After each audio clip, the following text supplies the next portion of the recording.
Good afternoon to the VC. I thought I would talk about how I stumbled upon the vinyl community here on YouTube. It was on kind of on accident. I've been a long time collector. I've just been a long time listener.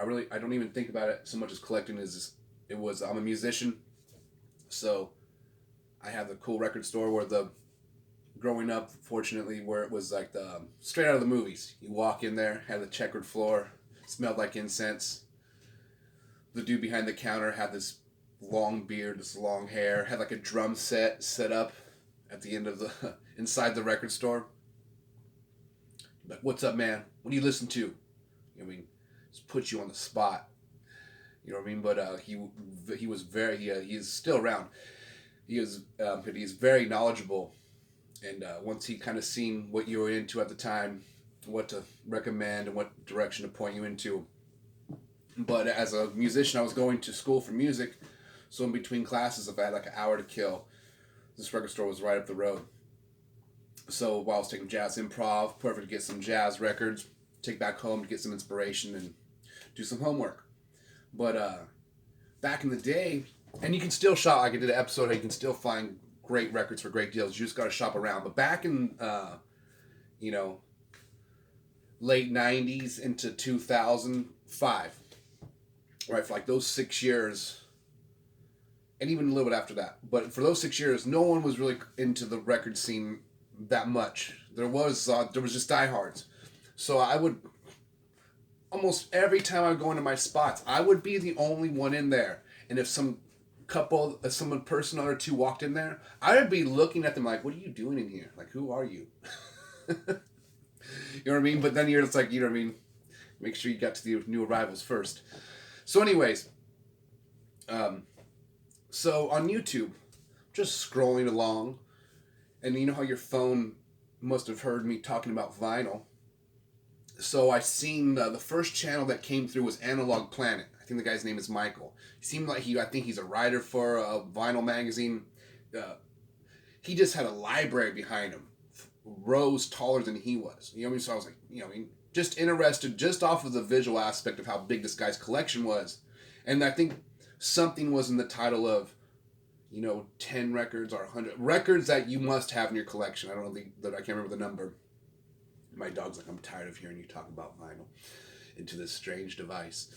Anyways, so I clicked on the video, and I figured I would have most of the records, and I had a few that this guy had recommended. But man, recommended a bunch.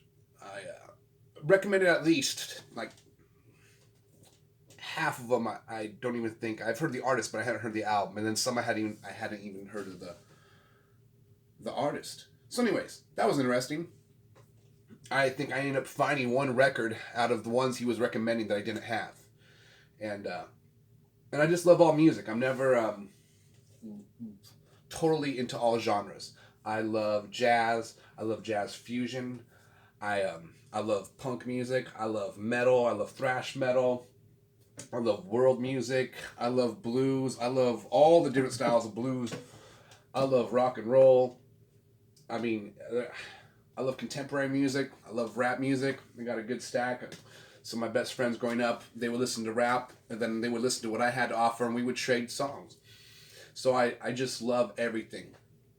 If somebody recommends something they like, I'm going to listen to it. And if for some reason I'll find something I like about it. If I don't like it extremely, I'm not going to listen to it a lot.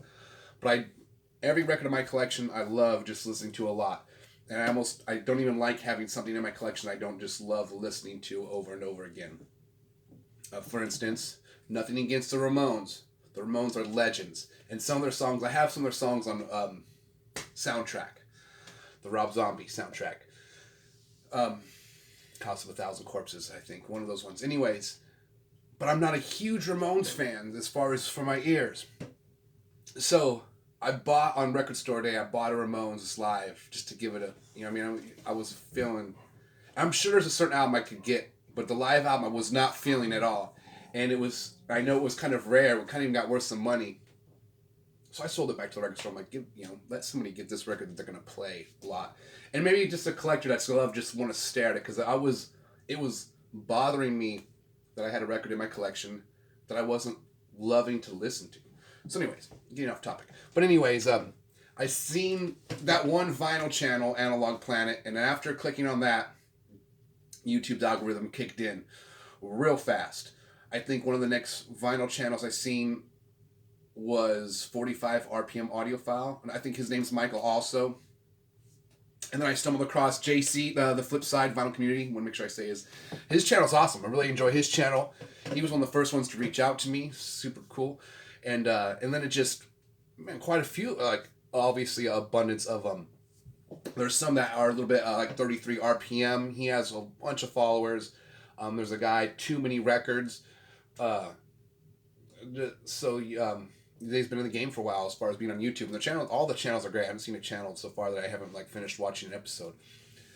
So that's kind of how I stumbled across this whole vinyl community on YouTube without even looking for you guys. So it's super awesome. And everyone's been super cool. Stump Rock Confusion is another great one. He's kind of like the mad scientist in the vinyl community. He's got a huge collection, but just an array of a bunch of different stuff. But so far, he has not played anything so far that I haven't not liked. And then 45 RPM audiophile. That guy is pointing out box sets like crazy. Oh man, super awesome. And then he shows his stereo setup. Gosh damn, it's beautiful. Love a system like that. My setup isn't that crazy, but I totally aspire to get to that one day. So, and then his friend, Danny, I think his name is, he showed his speakers. And anybody, I highly recommend to watch that episode. It would blow your mind, this dude's setup. Okay, it was like watching Nikola Tesla show you what he was working on. Like, this guy's living room was like cables going everywhere.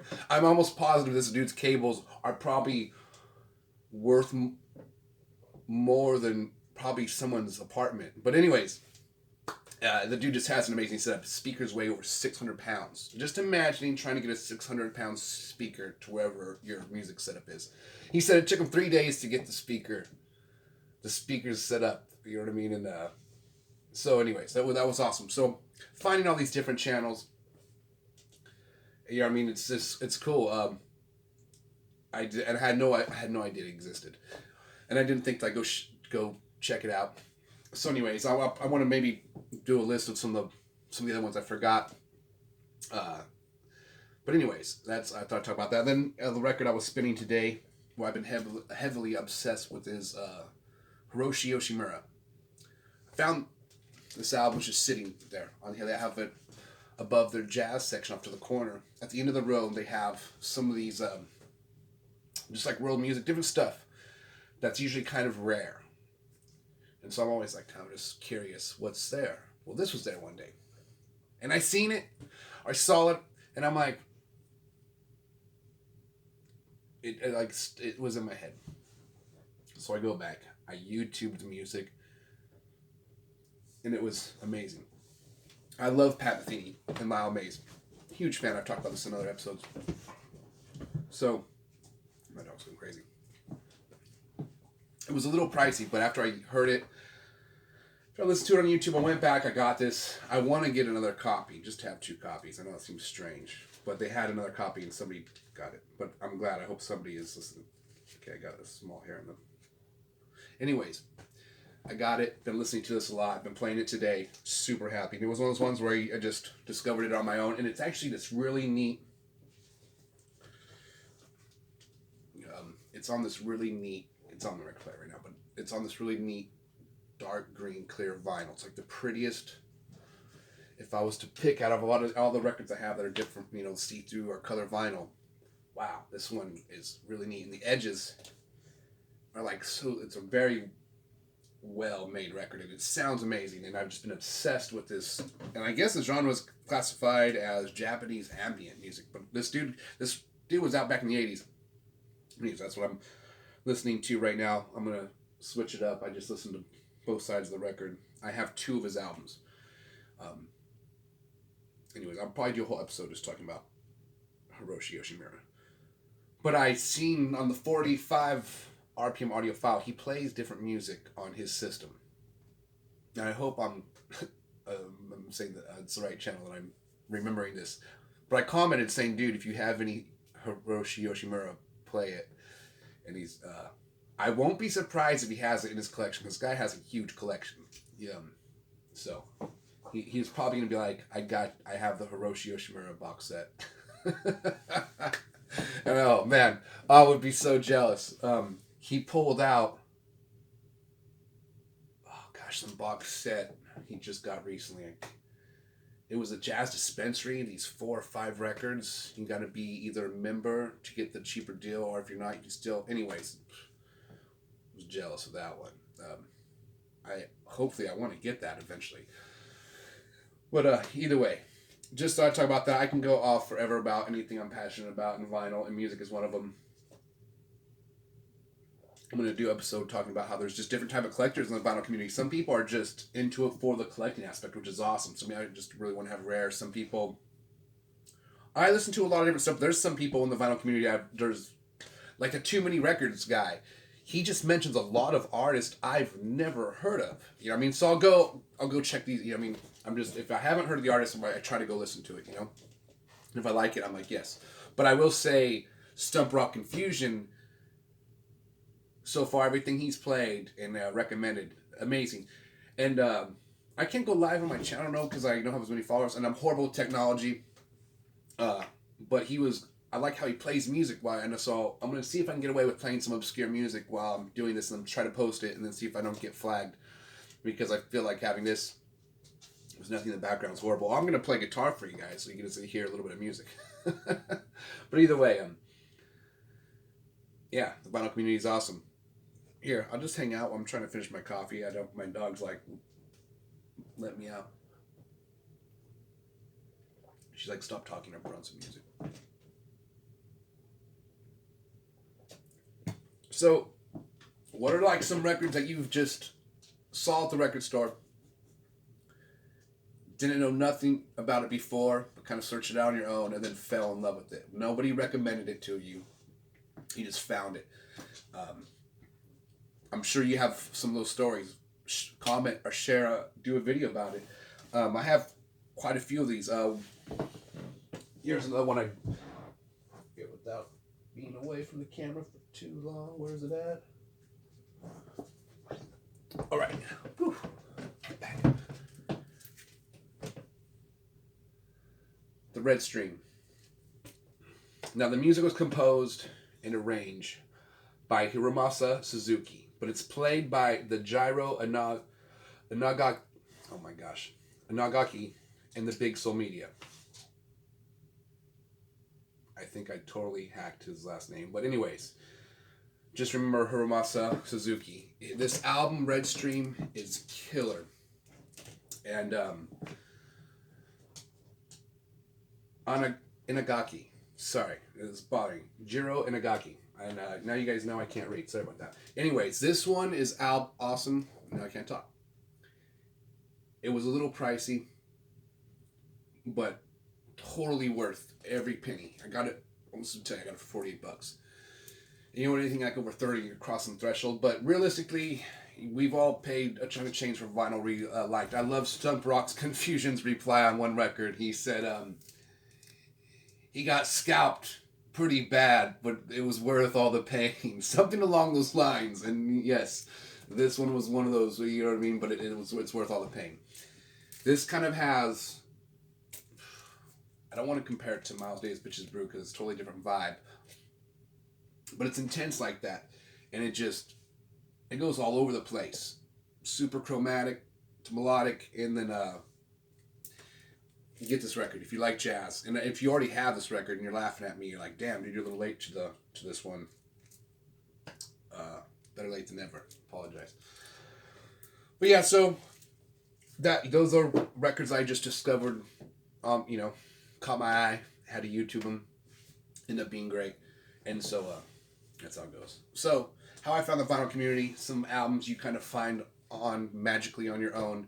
And then I do have some stuff I'm expecting to get in the mail. So I'll do some unboxing because I enjoy watching those.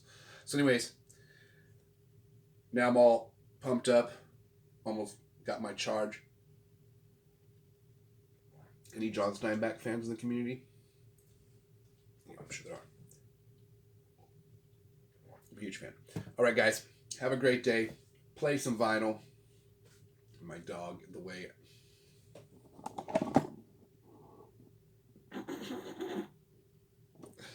Oh, so sad. All right. Have a great day. Play some vinyl. Throw some comments. Like and subscribe. People are talking about hit the bell. If you enjoyed the video that much, hit the bell. What's up, guys? Have a great day. And stay positive.